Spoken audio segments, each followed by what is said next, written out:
회계사라는 직업은 모든 것을 숫자로 치환해서 보는 습성이 있습니다.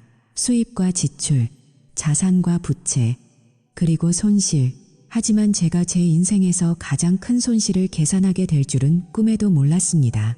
그것도 소수점 아래까지 완벽하게 맞아떨어지는 완벽한 배신으로 말이죠. 여러분은 믿었던 사람에게 뒤통수를 맞아본 적이 있나요? 아니면 평생을 바쳐 쌓아온 성벽이 단 며칠 만에 모래성처럼 무너지는 것을 지켜본 적이 있나요? 아마 대부분은 아니라고 대답하겠지만 저는 그 지옥을 직접 경험했습니다. 그리고 오늘 저는 그 지옥에서 살아 돌아온 한 남자의 기록을 시작하려 합니다.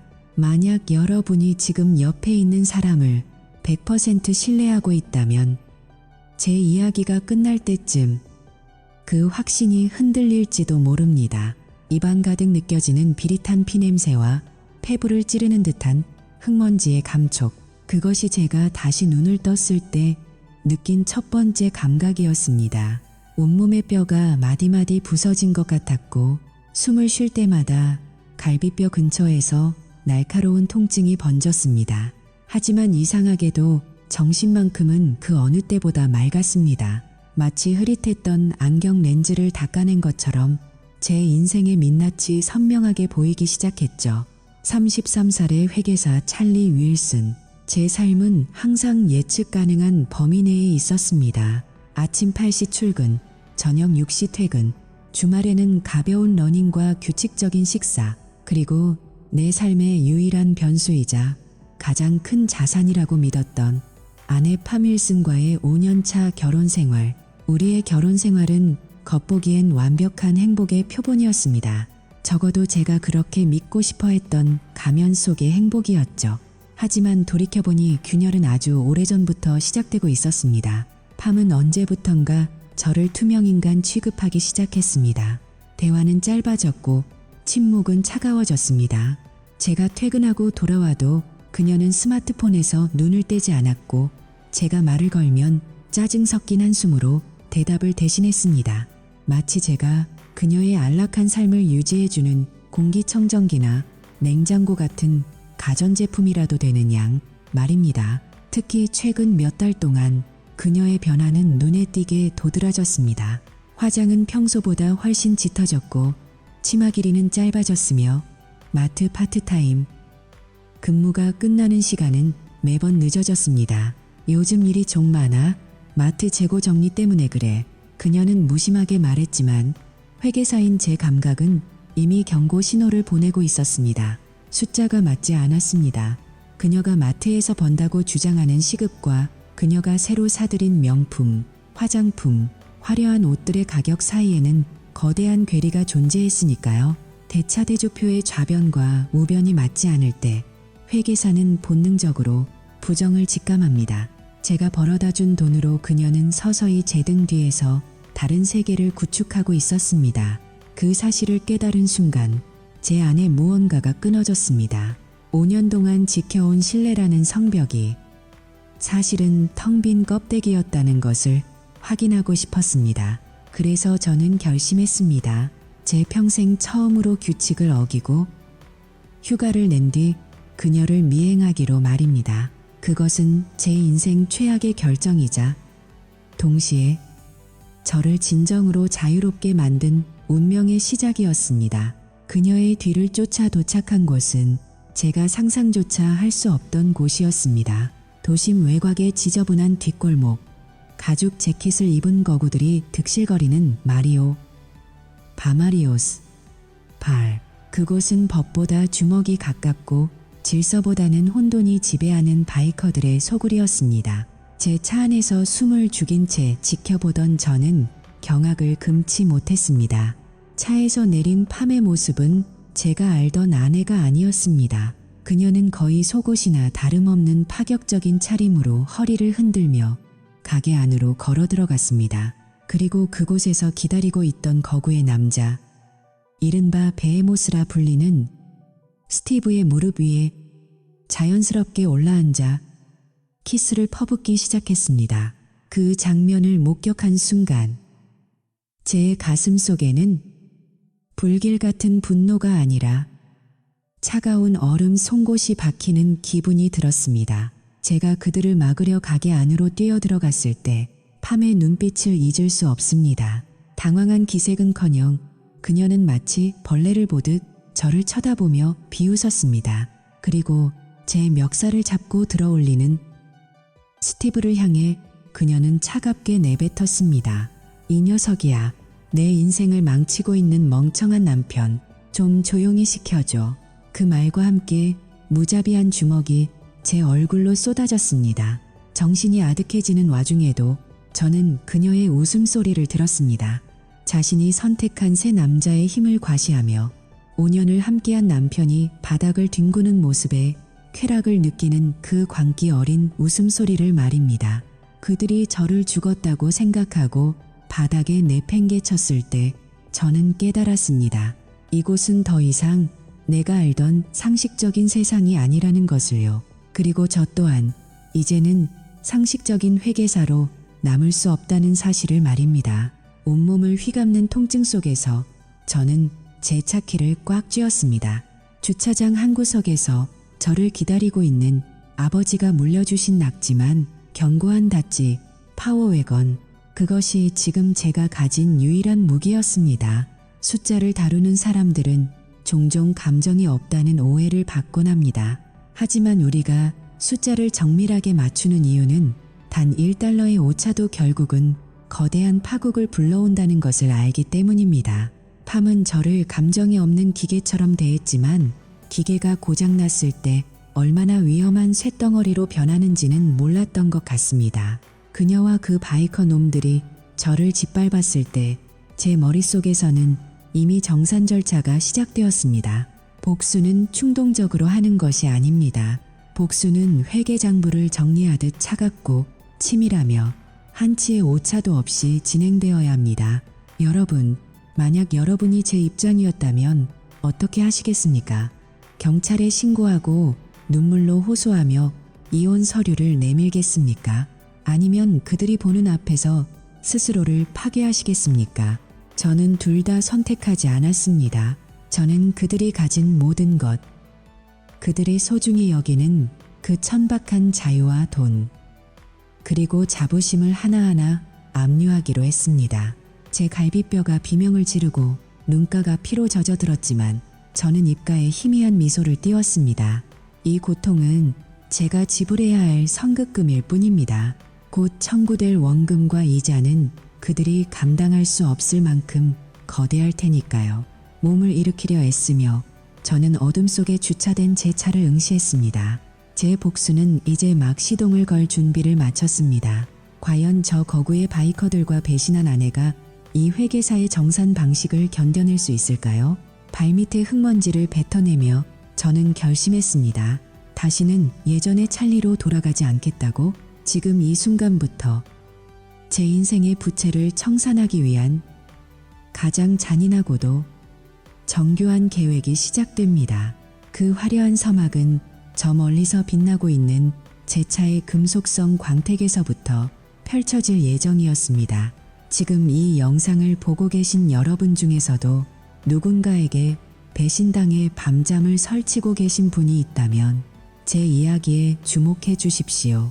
합법과 불법의 경계선에서, 그리고 숫자가 칼날이 되는 그 짜릿한 반격의 순간들을 하나도 빠짐없이 공유해 드리겠습니다.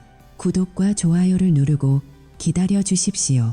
이제부터 시작될 이야기는 단순한 복수극이 아니라 한 남자가 자신의 존엄성을 되찾기 위해 세상을 상대로 벌이는 완벽한 회계 감사니까요. 과연 팜은 자신이 버린 남편이 어떤 괴물로 변했는지 언제쯤 눈치채게 될까요? 그 흥미진진한 정산의 과정을 지금 바로 공개합니다. 자동차 열쇠를 손에 꽉 쥐었을 때 느껴진 그 차가운 금속성은 제 복수극의 서막을 알리는 신호탄과 같았습니다. 저는 더 이상 숫자에 매몰된 나약한 회계사가 아니었습니다. 마리오 바의 입구에 들어서는 순간 폐부를 찌르는 듯한 독한 담배 연기와 고막을 울리는 거친 오토바이 엔진 소리가 저를 맞이했습니다. 그곳은 인간의 이성보다는 짐승의 본능이 지배하는 말 그대로 무법지대였습니다. 끈적거리는 바닥과 어두침침한 조명 사이로 제가 목격한 것은 제 인생을 송두리째 무너뜨린 파멸의 현장이었습니다. 팜은 그곳에서 제가 한 번도 본 적 없는 외설적인 표정으로 스티브의 무릎 위에 앉아 있었습니다. 베헤모스라고 불리는 그 남자의 거구는 평범한 체격인 저와는 극명한 대조를 이루며 시각적인 압박감을 주었습니다. 하지만 저를 더욱 절망하게 만든 것은 팜의 반응이었습니다. 남편인 저를 발견하고도 그녀의 눈에는 단 한 방울의 죄책감이나 당황함도 서려 있지 않았습니다. 오히려 입가에 비열한 비웃음을 띠며 손가락으로 저를 가리켰습니다. 애들아, 저기 좀 봐. 내 멍청한 남편이 여기까지 기어들어왔네. 방해되니까 적당히 치워버려. 그녀의 말이 떨어지기가 무섭게 짐승 같은 사내들이 저를 애워쌌습니다. 스티브는 거창한 몸집을 일으키며 제 멱살을 잡아 올렸고 그와 동시에 무자비한 주먹이 제 안면을 강타했습니다. 뼈가 으스러지는 소리와 함께 비릿한 피가 입안을 가득 채웠습니다. 바닥에 쓰러진 저를 향해 무차별적인 발길질이 쏟아졌고 저는 본능적으로 머리를 감싸 쥐었습니다. 육체적인 고통보다 더 참을 수 없었던 것은 그들이 내뱉는 조롱과 팜의 날카롭고도 경쾌한 웃음소리였습니다. 스티브는 제 귀에 대고 속삭였습니다. 걱정 마라. 내 마누라는 내가 밤마다 아주 정성스럽게 돌봐줄 테니까 넌 그냥 구석에서 침이나 흘리며 구경이나 해. 인간으로서 누려야 할 최소한의 존엄성이 짓밟히는 순간이었습니다. 하지만 그 극심한 어둠 속에서 제 안에 무언가가 깨어났습니다. 그것은 어린 시절 거친 환경에서 살아남기 위해 체득했던 오랫동안 잊고 지냈던 생존 본능이었습니다. 저는 숨을 멈추고 몸을 축 늘어뜨려 정신을 잃은 척 연기했습니다. 그들이 방심하고 술잔을 다시 든 틈을 타 저는 머릿속으로 탈출 경로를 계산하기 시작했습니다. 회계사의 치밀함이 본능과 결합하여 가장 효율적인 퇴로를 찾아냈습니다. 팜의 그 배신 어린 눈빛과 스티브의 위협적인 포효는 이제 저에게 공포가 아닌 차디찬 복수의 연료가 되었습니다. 저는 이 굴욕을 잊지 않을 것입니다. 아니, 이 굴욕을 수천 배로 되돌려주기 위해 저는 잠시 죽어있기로 했습니다. 그들이 승리의 도취에 축배를 들고 있을 때 저는 이미 그들의 파멸을 향한 대차대조표를 작성하고 있었습니다. 제 몸에서 흐르는 피는 제가 지불할 성급금일 뿐입니다. 곧 들이닥칠 그들의 고통은 그 어떤 자산으로도 메울 수 없는 거대한 부채가 될 것입니다. 비틀거리며 일어설 기회를 엿보며 저는 주차장에 홀로 서 있는 제다찌 파워 외건을 떠올렸습니다. 이제 게임의 법칙은 바뀌었습니다. 제 육체는 부서졌을지언정 제 영혼은 그 어느 때보다 날카로운 칼날이 되어 그들의 목전을 겨누고 있었습니다. 조용히, 아주 조용히 저는 다음 수를 준비하며 이 지옥 같은 공간을 빠져나갈 준비를 마쳤습니다.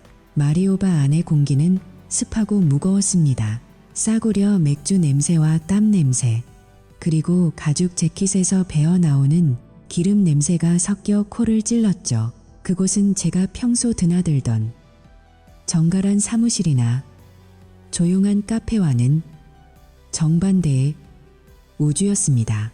벽에 걸린 낡은 네온 사인만이 기괴한 붉은 빛을 내뿜으며 바닥의 오물들을 비추고 있었습니다. 제가 문을 열고 들어섰을 때 대화는 일순간 멈췄고 수십 개의 험악한 눈동자가 저를 향했습니다. 하지만 팜은 달랐습니다. 그녀는 스티브의 가슴팍에 기대어 아주 느긋하게 칵테일을 홀짝이고 있었죠. 제가 알고 있던 팜, 아침마다 정성스럽게 토스트를 굽고 제 넥타이를 매주던 그 여자는 어디에도 없었습니다. 대신 그 자리에는 낯선 판무파탈의 그림자만이 일렁이고 있었습니다.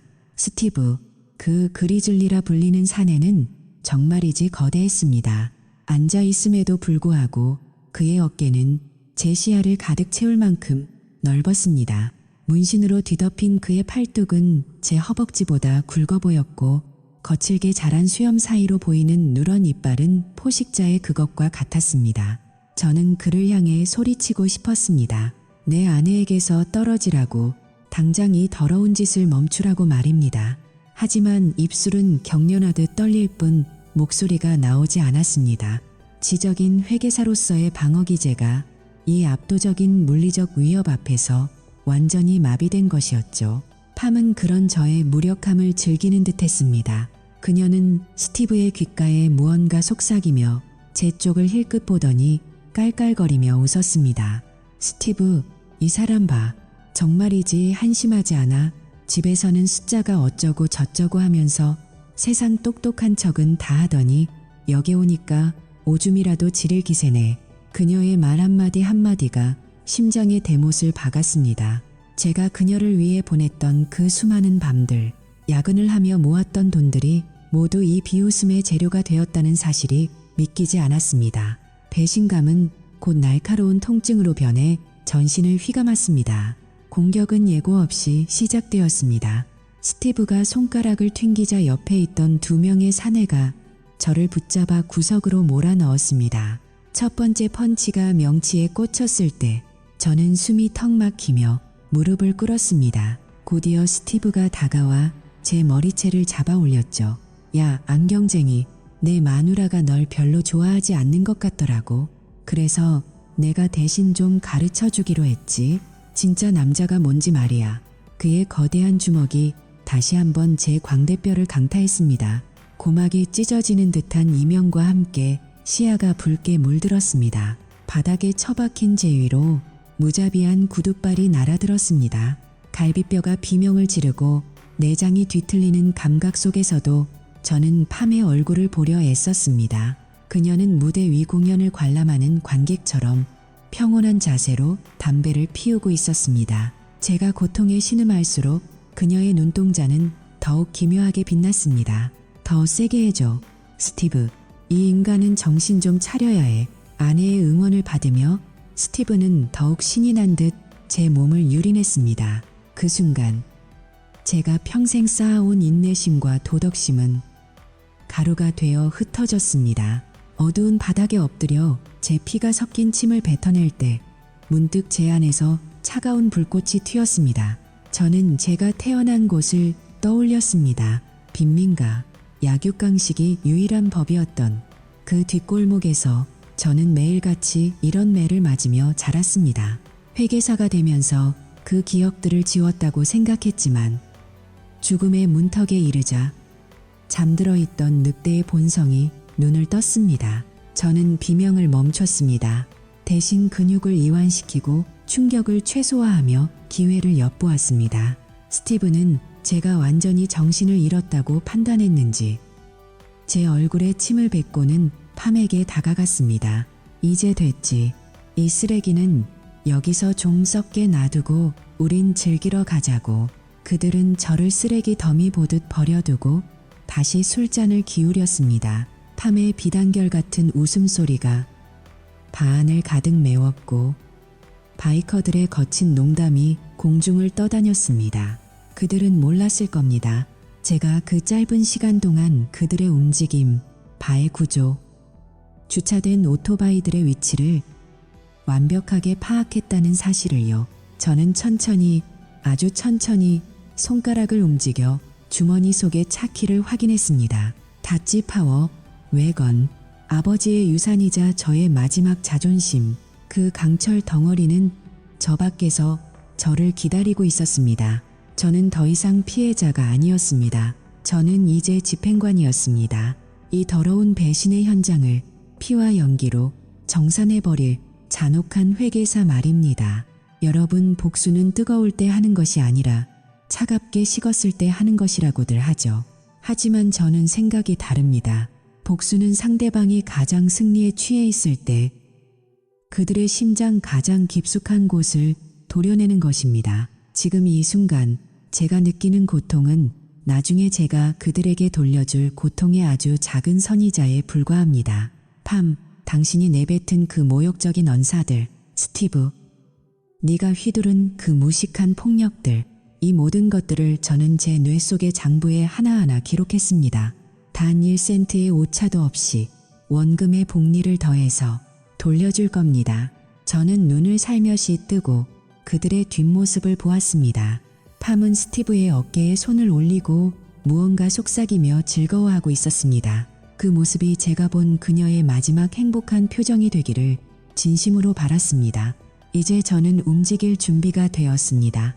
제 몸속의 아드레날린이 통증을 마비시키고 차가운 계산만을 남겼습니다.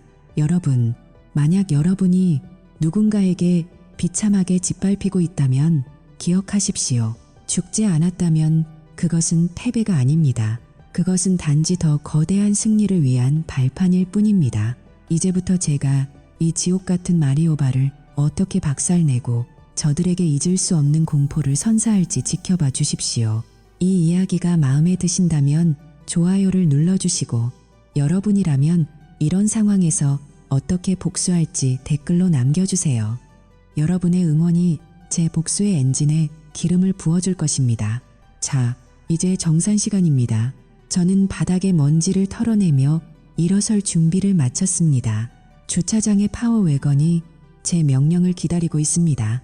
이 무법자들에게 진짜 법이 무엇인지, 그리고 화가 난 회계사가 얼마나 무서운 존재인지 똑똑히 보여주겠습니다.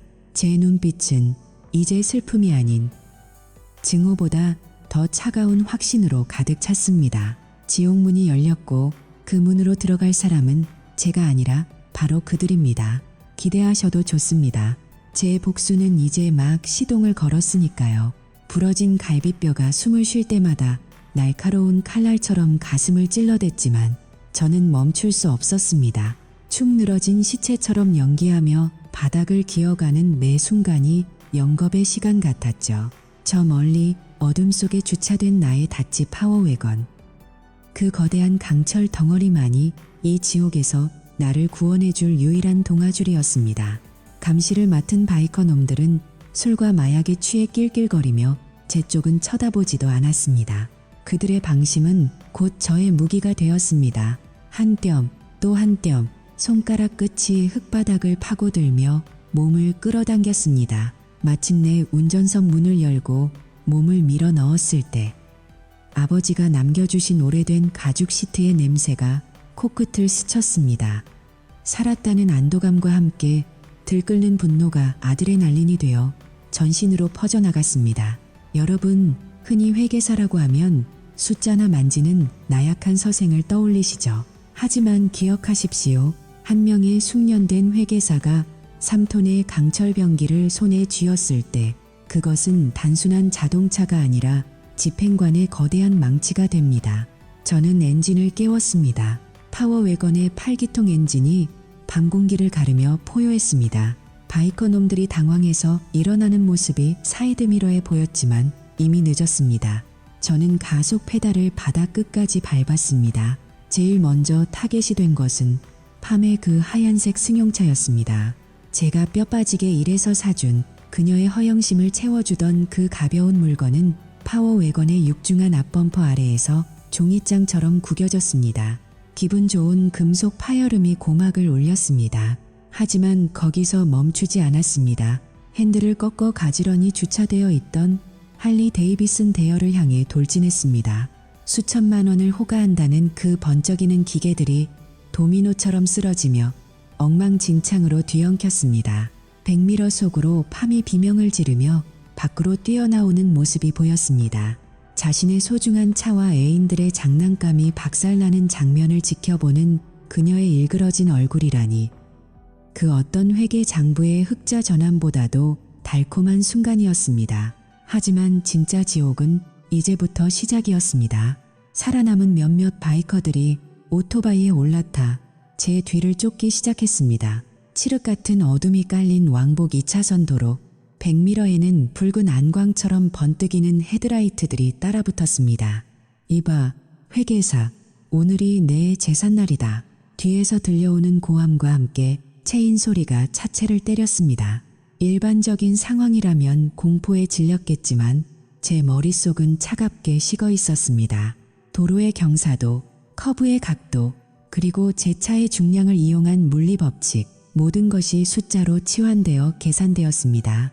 첫 번째 추격자가 왼쪽으로 바짝 붙었습니다. 저는 핸들을 움켜쥐고 타이밍을 기다렸습니다. 그가 체인을 휘두르려는 찰나 저는 가차없이 핸들을 왼쪽으로 꺾었습니다. 3톤의 거구가 가벼운 오토바이를 밀어붙이자 그는 힘 한 번 써보지 못하고 도로 옆 도랑으로 처박혔습니다. 뒤따르던 또 다른 녀석은 당황해서 브레이크를 밟았지만 저는 이번엔 급브레이크를 밟아 역습을 가했습니다. 제 차의 단단한 뒷 범퍼에 들이받힌 오토바이는 공중으로 솟구쳐 올랐습니다. 질주하는 차 안에서 저는 깨달았습니다. 평범하게 살아온 5년의 세월 동안 제가 팜에게 주었던 사랑이 얼마나 낭비였는지를요. 그녀는 제 사랑을 받을 자격이 없었습니다. 이제 저는 그녀가 그토록 갈구하던 나쁜 남자들의 방식으로 대답해주고 있었습니다. 추격하던 라이트들이 하나둘씩 사라져갔습니다. 마지막까지 끈질기게 따라붙던 녀석은 제가 급격한 헤어핀 커브에서 가드레일 쪽으로 밀어붙이자 비명을 지르며 어둠 속으로 사라졌습니다. 드디어 정적이 찾아왔습니다. 심장이 터질 듯이 뛰었지만 저는 멈추지 않았습니다. 이 근처 병원으로 가면 스티프와 그 일당이 금방 찾아낼 것이 뻔했습니다. 저는 50마일 떨어진 역 동네의 트라우마 센터로 향했습니다. 병원 접수처에서 저는 피떡이 된 얼굴로 간신히 입을 씁니다. 제 이름은 세마담스입니다. 강도를 당해서 버려졌어요. 찰리 윌슨이라는 이름은 잠시 지워두기로 했습니다. 복수를 완성하기 전까지 저는 죽은 사람이 되어야 했으니까요. 병실 침대에 누워 천장을 바라보며 저는 다짐했습니다. 팜, 당신은 내가 단순히 도망친 줄 알겠지. 아니, 나는 지금 당신의 파멸을 위한 새로운 장부를 펼친 거야. 당신이 가진 모든 것, 당신이 믿고 있는 그 알량한 권력들이 어떻게 하나씩 압류되는지 지켜보게 될 거야. 이 고통스러운 밤이 지나면 당신은 상상도 못할 정산이 시작될 테니까. 여러분, 이 장면을 상상해 보십시오. 몸은 만신창이가 되어 숨조차 쉬기 힘든 남자가 아버지가 물려준 낡은 트럭의 운전대를 잡고 분노의 질주를 벌이는 모습을 말입니다. 이것은 영화가 아닙니다. 제 실제 삶이고 배신당한 영혼이 울부짖는 소리입니다. 팜은 그 잘난 배드 보이들의 힘이 최고인 줄 알았겠지만 진짜 무서운 것은 잃을 게 없는 남자가 가진 차가운 지능입니다. 제가 주차장을 빠져나올 때 백미러를 통해 본 팜의 얼굴은 경악 그 자체였습니다. 자신이 비웃던 샌님 남편이 괴물 같은 트럭으로 모든 것을 짓밟아 버릴 줄은 꿈에도 몰랐겠죠. 그녀의 비명 소리는 엔진 소리에 묻혔지만 그 일그러진 표정만큼은 제 뇌리에 선명하게 박혔습니다. 그것은 쾌락이었습니다. 숫자로만 가득 차 있던 제 차가운 심장이 처음으로 뜨겁게 고동치는 순간이었죠. 도로 위에서의 추격전은 마치 죽음과 춤을 추는 기분이었습니다. 바이커들은 자신들이 도로의 지배자인 양굴었지만 저는 도로 위의 모든 변수를 계산하고 있었습니다. 속도, 마찰력, 그리고 제 차의 견고함. 오토바이가 제 차 옆면을 체인으로 때릴 때마다 도색이 벗겨지는 소리가 들렸지만 상관없었습니다. 이 차는 이제 단순한 운송수단이 아니라 제 복수를 집행할 철갑기마였으니까요. 도랑으로 처박히고 공중으로 튀어오르는 바이커들을 보며 저는 단 한 점의 동정심도 느끼지 못했습니다. 그들은 팜과 함께 저를 비웃었고 제 존엄성을 짓밟았습니다. 이제 그 대가를 치를 시간이었죠. 이게 바로 너희가 좋아하는 방식 아니었어. 저는 운전대를 꽉 쥐며 중얼거렸습니다. 어둠 속으로 사라지는 그들의 비명은 제 귀에 가장 아름다운 음악처럼 들렸습니다. 병원을 향해 달리는 내내 제 정신은 더욱 또렷해졌습니다. 샘 아담스, 이 흔한 이름 뒤에 숨어 저는 그림자가 될 것입니다. 팜과 스티브가 제가 죽었는지 살았는지 찾아 헤매는 동안 저는 그들의 숨통을 조일 거미줄을 칠 것입니다. 회계사의 복수는 서두르지 않습니다. 가장 정확한 타이밍에 가장 아픈 곳을 가장 합법적인 방식으로 파괴하는 것, 그것이 제가 선택한 길입니다. 이 영상을 보고 계신 여러분, 여러분도 혹시 믿었던 사람에게 짓밟힌 적이 있습니까? 그렇다면 제 반격 과정을 끝까지 지켜봐 주십시오. 단순히 주먹을 휘두르는 것보다 100배는 더 고통스러운 사회적 말살이 어떻게 이루어지는지 보여드리겠습니다. 샘 아담스로서의 제 첫 행보가 여러분에게 전율을 선사할 것입니다. 지금 당장 구독을 누르고 제가 어떻게 이 지옥 같은 상황을 뒤집는지 지켜보십시오. 여러분의 응원이 제 복수의 연료가 됩니다. 배신은 비싸지만 복수는 그보다 더 값진 투자가 될 것입니다. 저는 병원 침대 위에서 피 섞인 미소를 지었습니다. 이제 장부를 펼치고 첫 번째 항목을 기입할 시간입니다. 모든 것의 박탈, 이 반격의 시작이 마음에 드신다면 댓글로 정의구현을 남겨주세요. 여러분의 댓글 하나하나가 저에게 큰 힘이 됩니다. 과연 팜은 내일 아침 자신의 차와 스티브의 오토바이들이 고철 덩어리가 된 것을 보고 어떤 표정을 지을까요? 벌써부터 기대되지 않습니까? 다음 이야기에서 그 처절한 현장을 생생하게 전해드리겠습니다. 절대 놓치지 마십시오. 병원 침대에서 눈을 뜬 지 불과 며칠 지나지 않았지만 제 머릿속의 계산기는 이미 쉴 새 없이 돌아가고 있었습니다. 팜과 그 바이커 일당이 저를 육체적으로 짓밟았다면 저는 그들을 사회적, 경제적으로 완전히 말살시킬 계획이었죠. 저는 제 인생에서 가장 정교한 회계 감사를 시작하기로 했습니다. 나는 그녀를 손으로 때리지 않을 것이다. 나는 대차대조표로 그녀를 칠 것이다. 이것이 제가 세운 복수의 철칙이었습니다. 퇴원하자마자 저는 가장 신뢰하는 두 사람, 형 데이브와 오랜 친구이자 부동산 전문가인 마이크에게 연락했습니다. 데이브는 제 말을 듣자마자 낮은 목소리로 읊조렸습니다. 찰리, 걱정 마라. 네가 숫자를 맞추는 동안 나는 현장을 정리하마. 작전은 팜이 마트의 긴 CA 근무와 바이커 놈들과의 파티로 정신이 팔린 사이 전격적으로 전개되었습니다. 데이브가 이끄는 이사팀은 단 3시간 만에 우리 집을 거대한 빈 상자로 만들었습니다. 제가 아끼던 안락이자 고가의 가전제품, 심지어 주방의 작은 티스푼 하나까지 제 소유인 것들은 모두 빠져나갔습니다. 팜이 퇴근하고 돌아왔을 때 보게 될 풍경은 텅 빈 거실과 낯선 적막함 뿐일 것입니다. 동시에 저는 은행 계좌를 정산했습니다. 사실 팜은 몰랐겠지만 우리 집의 명의와 대출금은 모두 제 단독 명의로 되어 있었습니다. 결혼 초 그녀의 엉망진창인 신용점수 때문에 어쩔 수 없이 내린 결정이었지만 그것이 오늘날 제 복수의 가장 강력한 무기가 될 줄은 꿈에도 몰랐겠죠. 마이크는 제 지시에 따라 즉시 집을 시장에 내놓았고 동시에 팜을 위한 아주 특별한 서류를 준비했습니다. 바로 월간 임대차 계약서였습니다. 그동안 공짜로 살던 집이 이제는 매달 비싼 월세를 지불해야 하는 남의 집으로 바뀐 순간이었습니다. 마이크가 팜을 찾아가 서류를 내밀었을 때 그녀의 반응은 가관이었다고 합니다. 여기가 우리 집인데 왜 내가 월세를 내야 하죠? 찰리는 어디 있어요? 마이크는 차갑게 대답했습니다. 찰리 씨는 이 집의 소유주일 뿐이며 현재 당신은 무단 점유 상태입니다. 계약서에 서명하지 않으면 즉시 퇴거 조치하겠습니다. 팜의 비명 섞인 욕설이 문 밖까지 들렸지만 냉혹한 숫자의 세계에서 그녀의 감정 따위는 변수가 되지 못했습니다. 하지만 제 복수의 칼날은 여기서 멈추지 않았습니다. 저에게는 합법적인 회계 업무를 통해 인연을 맺은 아주 특별한 어둠의 고객들이 있었습니다. 그들은 법보다는 주먹이 가깝고 해결하기 까다로운 문제들을 깔끔하게 처리하는데 능숙한 자들이었죠. 저는 그들에게 조용히 부탁했습니다.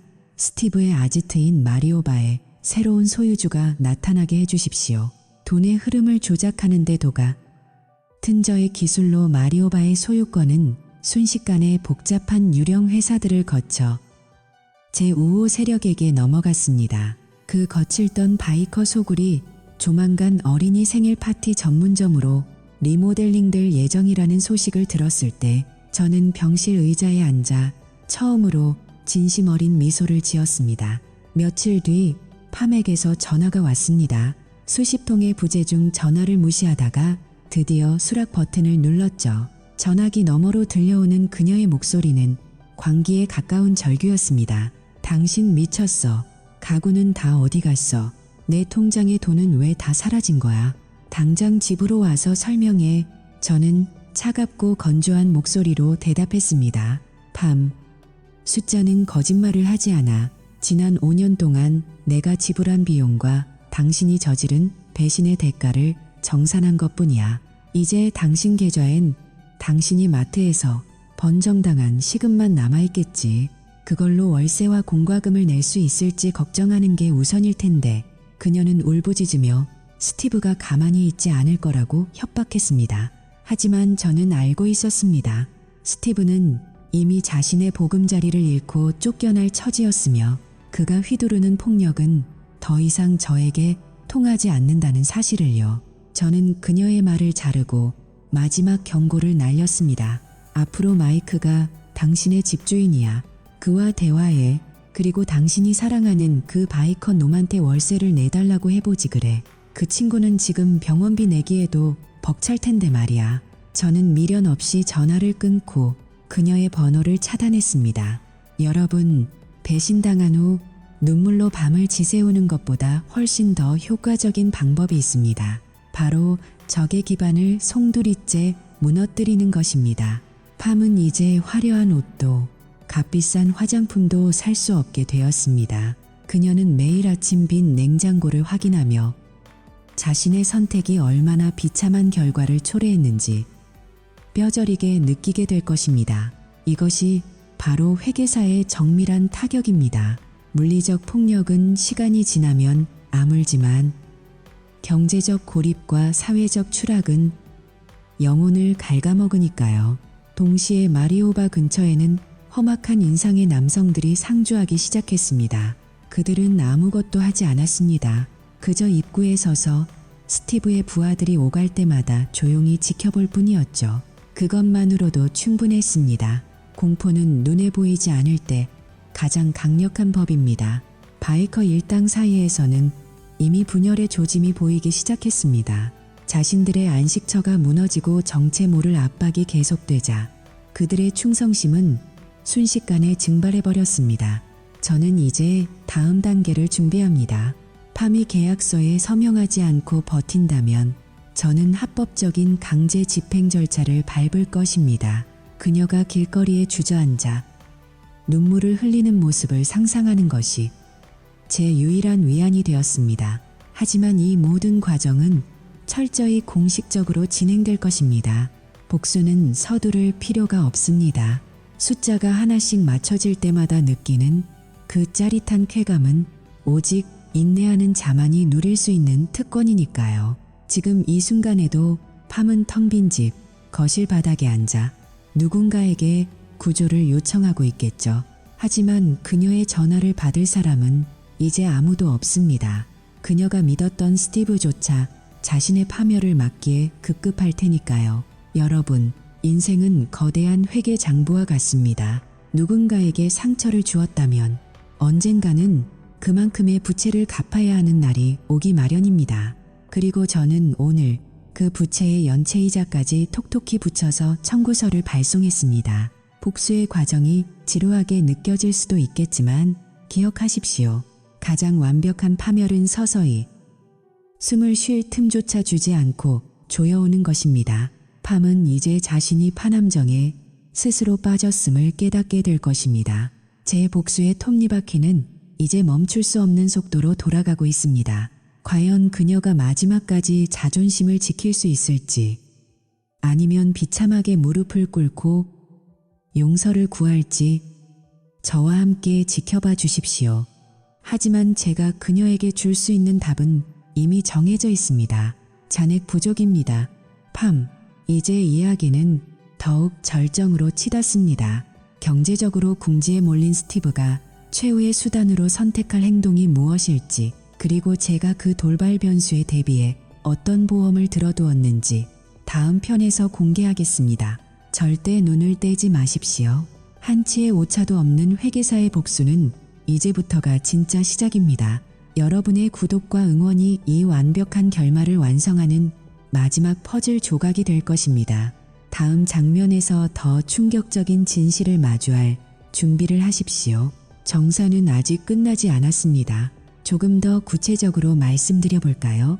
제가 형 데이브에게 연락했을 때 그는 이미 동생의 처참한 꼴을 보고 눈이 뒤집혀 있었습니다. 그는 지역에서 꽤나 발이 넓은 사람이었고 그의 친구들은 신속 배달보다 빠른 신속 철거에 일가견이 있었죠. 팜이 일하러 나간 그날 아침, 세 대의 대형 트럭이 우리 집 앞에 멈춰 섰습니다. 그들은 제 물건과 그녀의 물건을 칼같이 분류했습니다. 침대 매트리스는 제가 산 것이었지만 그녀가 스티브와 그 위에서 무슨 짓을 했을지 생각하니 구역질이 났습니다. 그래서 저는 데이브에게 지시했습니다. 매트리스는 마당에 버려 실수로 표백제를 좀 쏟아버려도 좋고 집안의 온기가 사라지는 과정은 차갑고도 신속했습니다. 거실의 소파, 제가 야근하며 커피를 마시던 식탁, 우리가 함께 보던 TV, 모든 것이 순식간에 사라졌습니다. 팜이 사랑하던 그 화려한 주방기구들도 사실은 제 카드로 할부 결제한 것들이었죠.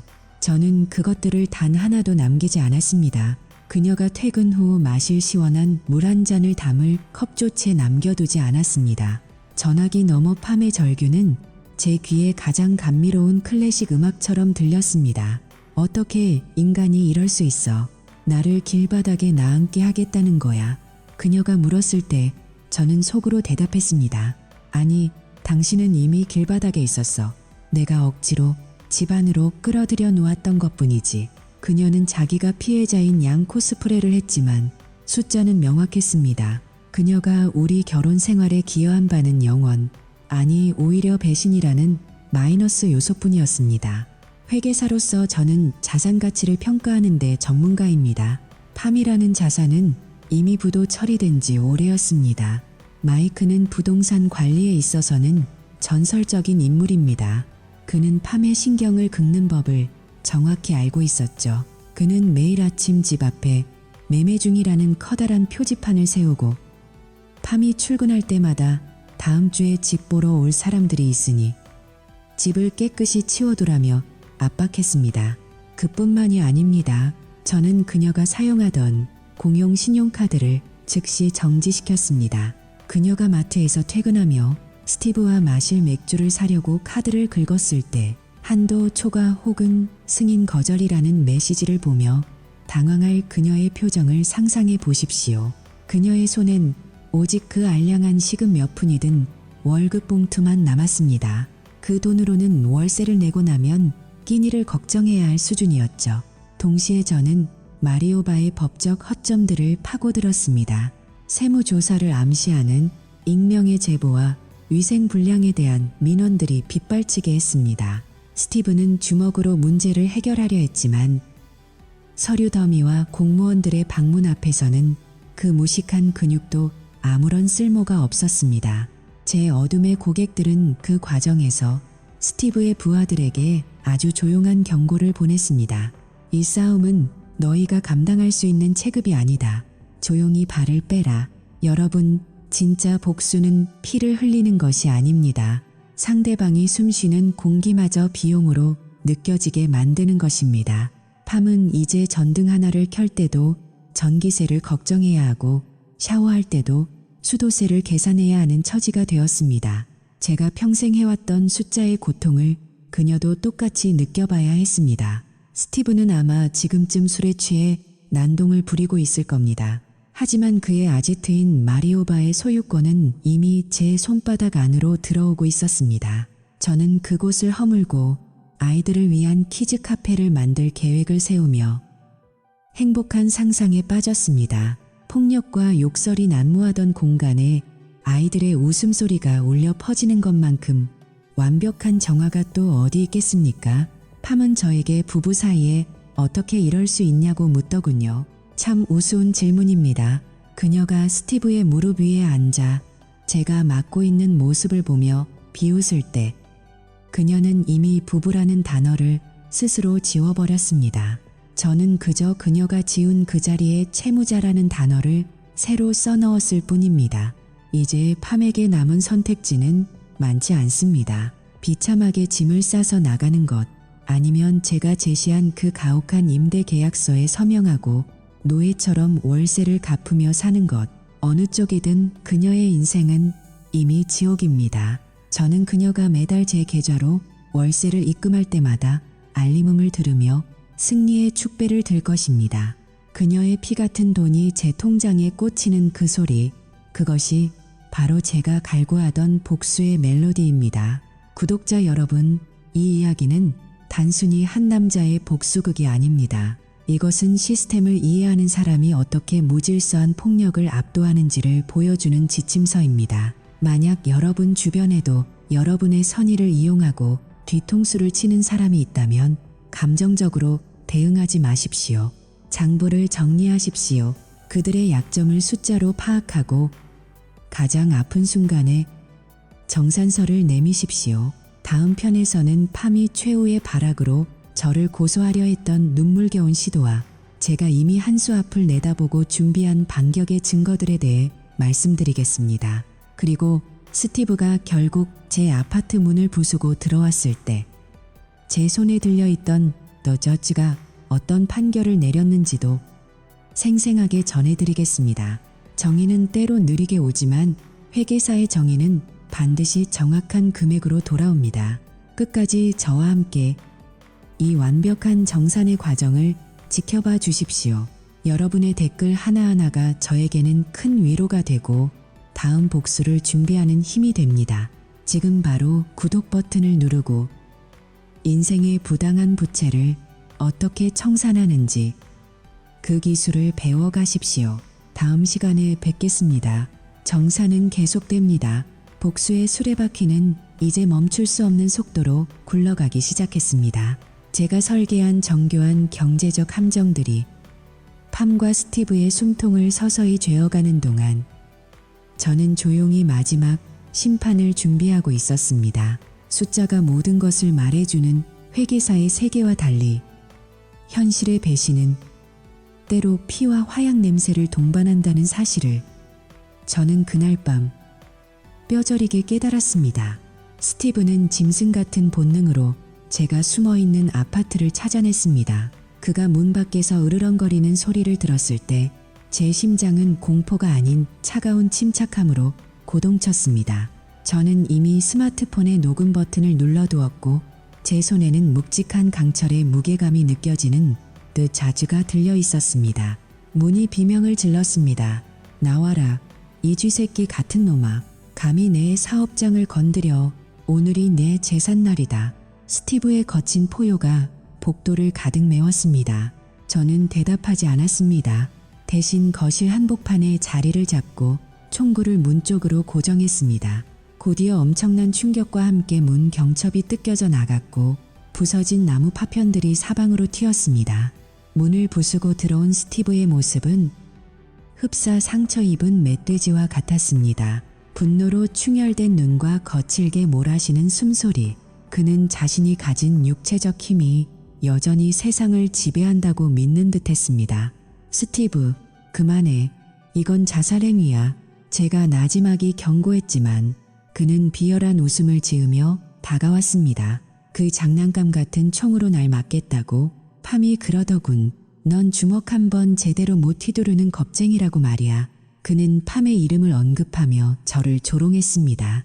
그 순간 제가 평생을 바쳐 사랑했던 여자가 제 파멸을 위해 이 괴물에게 모든 정보를 넘겼다는 사실이 다시금 제 가슴을 찔렀습니다. 팜은 단순히 바람을 피운 것이 아니었습니다. 그녀는 저를 죽이기 위해 스티브를 보낸 것이나 다름없었습니다. 스티브가 주먹을 치켜들고 돌진하려는 찰나 저는 주저없이 방아쇠를 당겼습니다. 410 슬러그탄이 좁은 거실 안에서 천둥 같은 소리를 내며 폭발했습니다. 스티브의 거구는 마치 보이지 않는 거대한 벽에 부딪힌 것처럼 뒤로 튕겨 나갔습니다. 영화처럼 깔끔하게 쓰러지는 것이 아니었습니다. 그 무지막지한 파괴력은 그의 어깨 근육을 완전히 으깨놓았고 그는 고통스러운 비명과 함께 바닥을 뒹굴었습니다. 뒤따라 들어오려던 2명의 바이커 일당은 예상치 못한 총성에 얼어붙었습니다. 한 발짝만 더 움직이면 다음은 머리다. 제 목소리는 제가 듣기에도 소름 끼칠 정도로 차분했습니다. 총성이 잦아들고 아파트 안에는 매캐한 화약 연기가 감돌았습니다. 저는 떨리는 손을 진정시키며 경찰에 신고했습니다.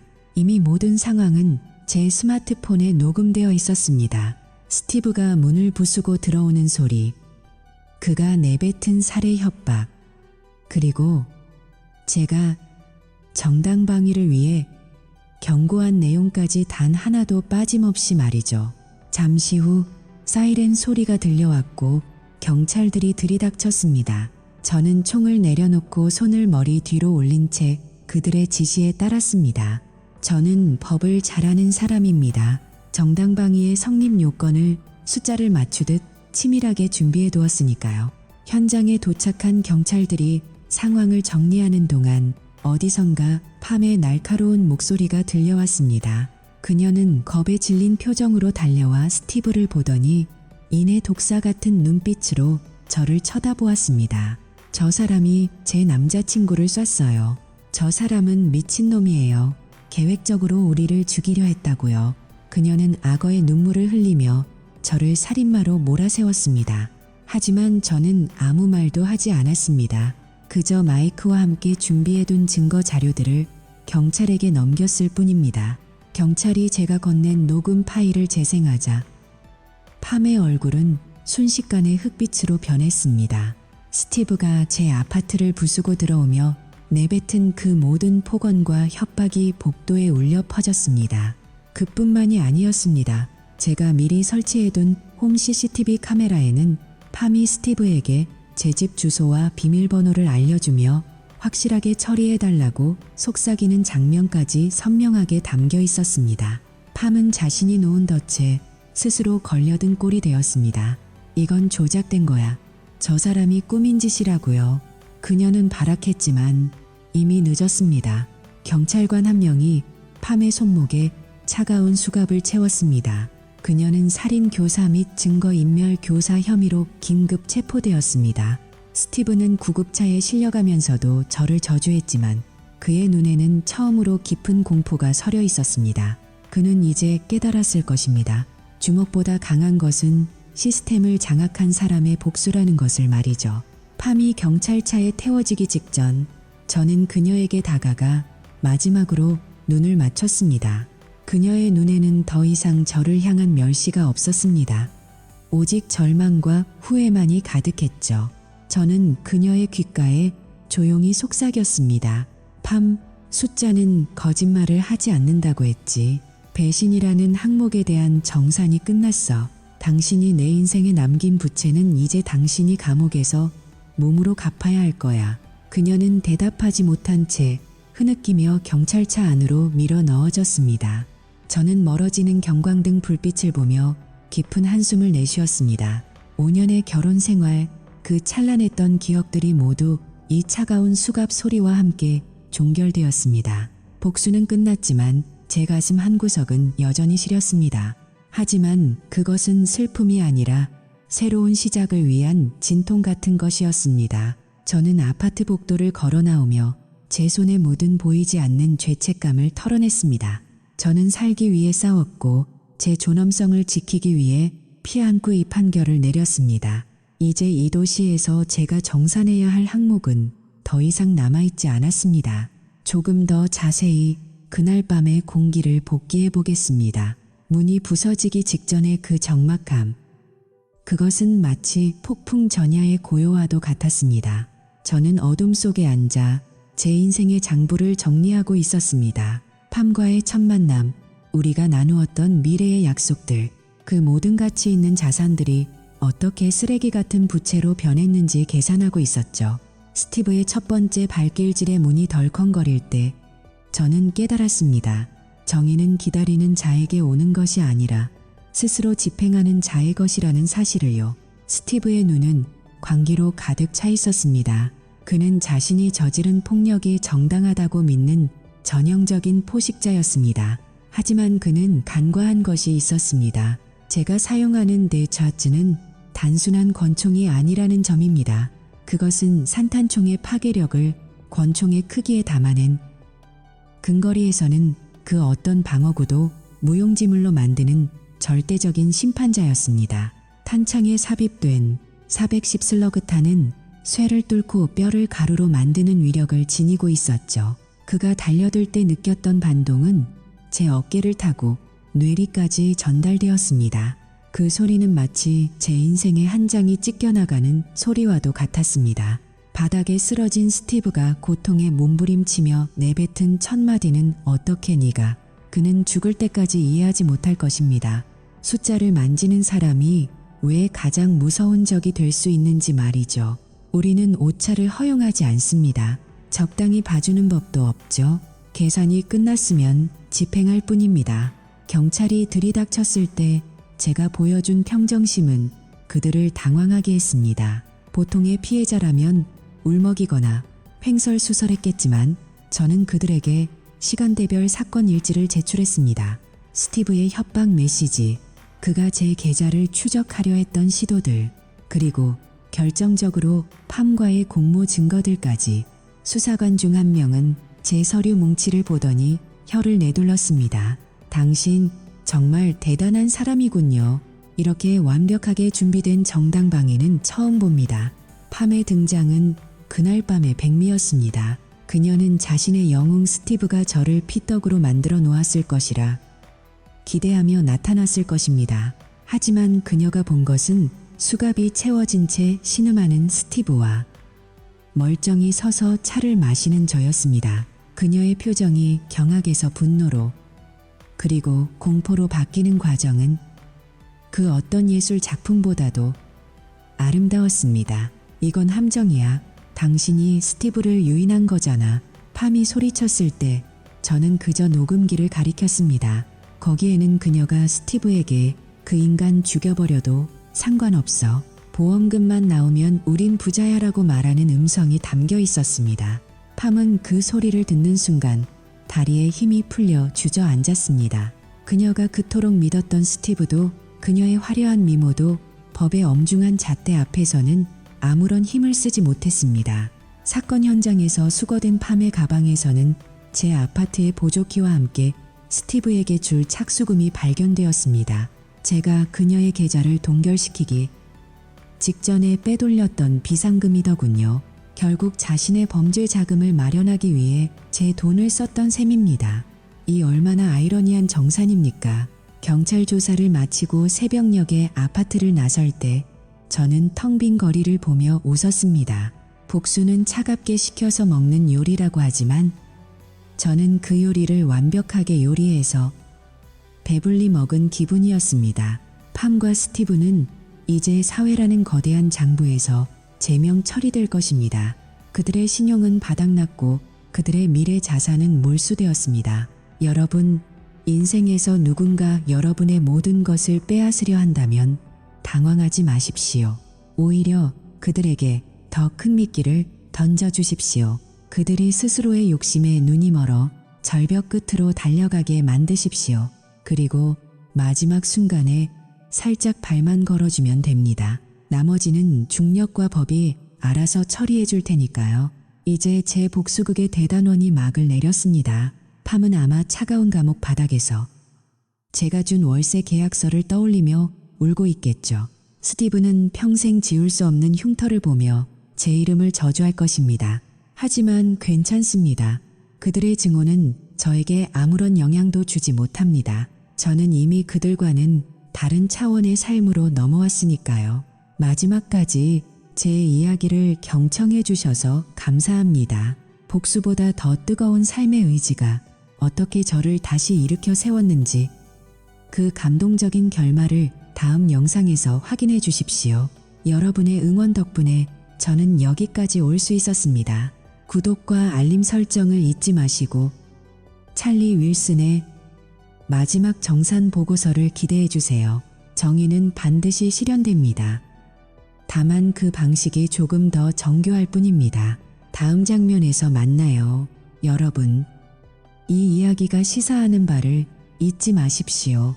감정적인 폭력은 순간이지만 지성적인 복수는 영원합니다.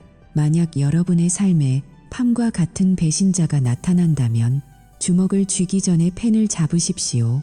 그들의 모든 행동을 기록하고 그들의 모든 자산을 분석하십시오. 그리고 법이라는 가장 날카로운 칼로 그들의 인생을 해체하십시오. 그것이 진정한 뇌자제의 방식입니다. 지금 바로 구독 버튼을 누르고 제가 어떻게 이 도시를 떠나 새로운 낙원을 찾아가는지 지켜봐 주십시오. 여러분의 지지는 제 인생의 새로운 자산이 됩니다. 댓글로 정의구현 완료라고 남겨주시면 제 복수의 마지막 페이지를 함께 장식해 주시는 것입니다. 그럼 진정한 자유를 찾은 찰리 윌슨의 마지막 이야기에서 다시 뵙겠습니다. 감사합니다. 멕시코 바하의 태양은 제가 평생 보아온 그 어떤 빛보다도 강렬하고 정직했습니다. 차가운 아스팔트와 매캐한 연기, 그리고 배신의 악취가 진동하던 도시를 떠나 이곳에 정착한 지도 벌써 몇 달이 지났군요.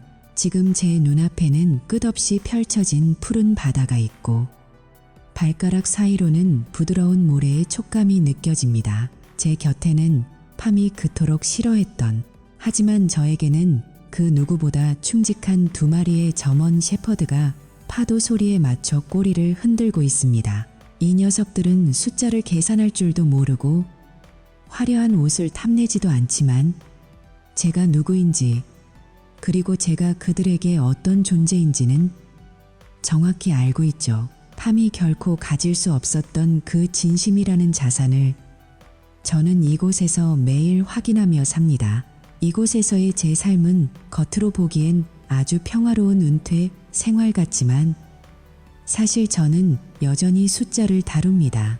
제 새로운 고객은 멕시코에서 꽤나 영향력이 큰 인물인데 조금은 특별한 방식으로 자금을 운용하길 원하죠. 사람들은 이를 세탁이라 부를지도 모르겠지만 저에게는 그저 복잡한 방정식의 오차를 수정하는 흥미로운 퍼즐일 뿐입니다.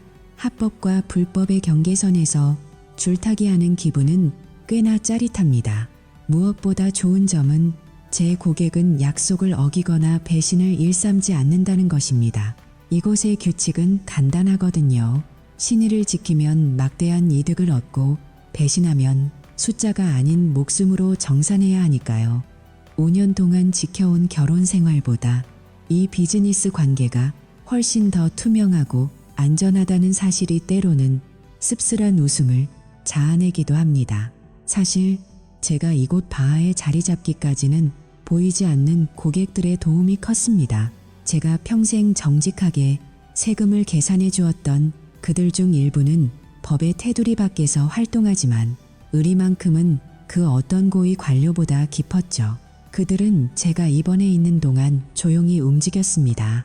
스티브의 폭력적인 일당이 다시는 제 주변을 얼씬거리지 못하도록 그들의 비즈니스 방식으로 확실한 경고를 전달했죠. 덕분에 스티브의 그 화려했던 오토바이 클럽은 이제 뿔뿔이 흩어졌고 남은 멤버들은 자신들의 안위조차 보장받지 못하는 처지가 되었습니다. 포식자라고 자부하던 자들이 더 큰 포식자 앞에서 얼마나 비참해지는지 저는 병실 창밖을 보며 전해 들었습니다. 팜의 소식은 아주 가끔 형 데이브를 통해 들려옵니다. 그녀는 결국 집에서 쫓겨났고 제 어둠의 친구들이 주는 압박을 견디지 못해 이름도 모르는 아주 먼 시골 마을로 도망치듯 떠났다고 하더군요. 그녀가 가진 것은 아무것도 없었습니다. 제가 동결시킨 계좌, 마이크가 집행한 퇴거 명령, 그리고 스티브와의 공모 증거들이 담긴 녹음 파일. 그녀의 화려했던 인생은 단 한 장의 파산 선고서처럼 처참하게 구겨졌습니다. 스티브 역시 감옥에서 치료를 받으며 평생 지울 수 없는 흉터를 안고 살아가게 될 것입니다. 그들이 한때 비웃었던 새님 회계사가 보낸 청구서는 그들의 상상보다 훨씬 비싸고 가혹했습니다. 여러분, 제 이야기가 여러분에게 어떤 의미로 다가갔을지 궁금합니다. 누군가는 저를 잔인하다고 손가락질할지도 모릅니다. 하지만 저는 그저 제가 받은 상처의 가치를 정확히 산출해서 청구했을 뿐입니다. 신뢰를 저버린 대가, 폭력을 휘두른 비용, 그리고 한 인간의 영혼을 파괴하려 했던 그 오만함에 대한 이자까지 말이죠. 회계사의 장부에는 감정이 섞이지 않습니다. 오직 결과값만 존재할 뿐입니다. 그리고 제 복수의 결과값은 완벽한 정산이었습니다. 해변에 앉아 데킬라 한 잔을 들이켜며 저는 과거를 회상합니다. 부러진 갈비뼈를 움켜쥐고 다찌 트럭을 몰던 그 절박했던 밤, 또 자지의 방아쇠를 당기던 그 서늘한 감각, 그 모든 과정은 제가 다시 태어나기 위한 진통이었습니다. 이제 제 인생의 대차대조표는 완벽한 균형을 이루고 있습니다. 부채는 청산되었고 저는 자유라는 막대한 자본을 얻었습니다. 더 이상 아내의 눈치를 보지 않아도 되고 누군가의 비웃음을 참아낼 필요도 없습니다. 저는 이곳 바하의 뜨거운 햇살 아래서 오직 나 자신만을 위한 새로운 장부를 써 내려가고 있습니다. 제 옆에 앉아 파도를 바라보는 점원 셰퍼드 녀석들은 때때로 저에게 삶의 본질을 가르쳐 줍니다. 그들은 제가 돈이 많든 적든 직업이 무엇이든 상관하지 않습니다. 그저 제가 그들의 곁에 있다는 사실만으로 온몸을 흔들며 기뻐하죠. 팜과의 결혼 생활, 5년 동안 단 한 번도 느껴보지 못한 순수한 환대입니다. 그녀가 거울 속의 자신과 명품 가방에 빠져 있는 동안 저는 이토록 소중한 무형 자산을 놓치고 살았던 셈입니다. 직업적인 습관은 여전해서 저는 가끔 해변에 앉아 밀려오는 파도의 횟수를 세곤 합니다. 하지만 이제는 그 숫자에 연연하지 않습니다. 세상에는 정산할 수 있는 것과 정산할 수 없는 것이 있다는 것을 깨달았거든요. 배신은 정산할 수 있지만 잃어버린 시간은 그 무엇으로도 환급받을 수 없습니다. 그래서 저는 남은 인생을 더욱 소중히 여기기로 했습니다. 더 이상 누군가의 기대를 맞추기 위해 살지 않을 것입니다. 오직 제 삶의 주인이 되어 제 행복의 잔액을 채워나갈 것입니다. 마지막으로 여러분께 이 말씀을 꼭 드리고 싶습니다. 절대로 회계사를 우습게 보지 마십시오.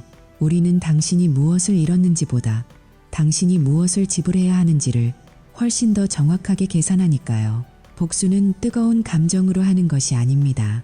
차가운 이성과 치밀한 계산, 그리고 상대방의 기반을 뿌리째 뽑아버리는 시스템으로 하는 것입니다. 제가 보여드린 이 정산의 과정이 누군가에게는 경고가, 누군가에게는 통쾌한 대리 만족이 되었기를 바랍니다. 지금 이 순간에도 누군가는 제 이야기를 들으며 통쾌함을 느낄 것이고 누군가는 자신의 장부를 되돌아보며 가슴이 서늘해질지도 모릅니다. 만약 여러분 곁에 여러분의 호의를 당연하게 여기고 뒤통수를 칠 준비를 하는 사람이 있다면 제 이야기를 기억하십시오. 그리고 주저하지 마십시오.